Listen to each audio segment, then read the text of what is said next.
High বন্ধুরা, রোজকার মতো আজকে একটা নতুন ভিডিও নিয়ে চলে এলাম। আজকে একটা রান্নার রেসিপি নিয়ে এসেছি, পুরভরা বেগুনের রেসিপি। কীভাবে রান্না করলাম একটু দেখে নাও। প্রথমে রয়েছে বেগুন ভালো করে ধুয়ে চারফালি করে মাঝখান দিয়ে কেটে নিয়েছি। তারপরে রয়েছে টমেটো পিউরি, আর মশলাতে রয়েছে ধনেপাতা, রয়েছে পেঁয়াজ কুচি, আর ওটা হচ্ছে মগজদানা আর কাজু বাদাম পোস্ত মিশিয়ে বেটেছিলাম। আর এটা হচ্ছে ডাল ভিজিয়ে রেখেছিলাম, নুন হলুদ দিয়ে মেখেছি, বেটে রেখেছি। আর রয়েছে নুন, হলুদ, কাসুরি মেথি, আর হচ্ছে কি লঙ্কার গুঁড়ো, আর ফোড়নে জিরে দেবো সেটা রয়েছে, আর একটা গোটা ডিম। আর এখন হচ্ছে ডাল বাটাটাকে ডিম, পেঁয়াজ আর ধনেপাতা দিয়ে ভালো করে মেখে নেব।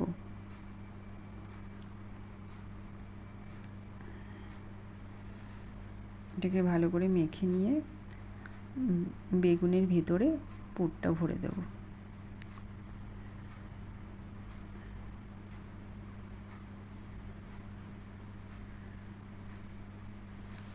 বেগুনটার মাঝখান দিয়ে এরকম করে ভরে দিতে হবে, আস্তে আস্তে আঙুল দিয়ে একটু ভেতরে ঠেসে দিতে হবে যাতে ভেতরগুলো অবধি ভালো করে ভরে যায়। এরকমভাবেই করে নিলাম। এইভাবেই আর বাকি বেগুনগুলো এরকমভাবেই সেমভাবেই ভরে নেব।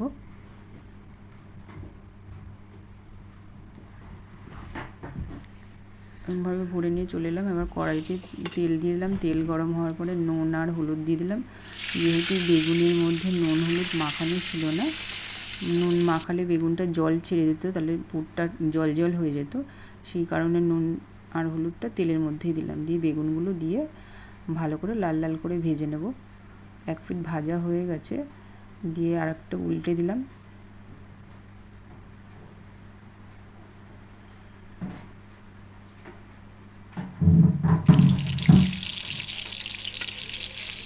পুরোটাই ভাজা হয়ে গেছে, এবার উঠিয়ে নিচ্ছি।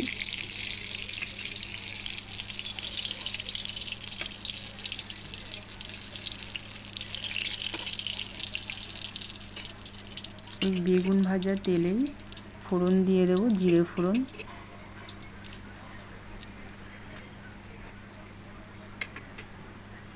ফোড়নে জিরে দিয়ে দিলাম, দিয়ে টমেটো যেটা পিউরি করে রাখা ছিল সেটা দিয়ে দিলাম প্রথমে। তারপরে বাকি মশলাগুলো একটু একটু করে দিয়ে দেবো। লঙ্কার গুঁড়ো দিলাম, দিয়ে কিছুটা একটু নাড়িয়ে নিলাম টমেটোটা যাতে কষে যায়। তারপরে যে বেটে রাখা মশলাটা ছিল, কাজু, চারমগজ আর পোস্ত, সেটাও দিয়ে দিলাম। সঙ্গে নুন হলুদটাও দিয়ে দিয়েছি, দিয়ে ভালো করে কষিয়ে নিলাম। কষানো হয়ে গেলে যখন তেল ছাড়বে তখন এই জলটা দিয়ে দিলাম। জল দেওয়া হয়ে গেলে ফুটে গেলে বেগুনগুলো দিয়ে দেবো।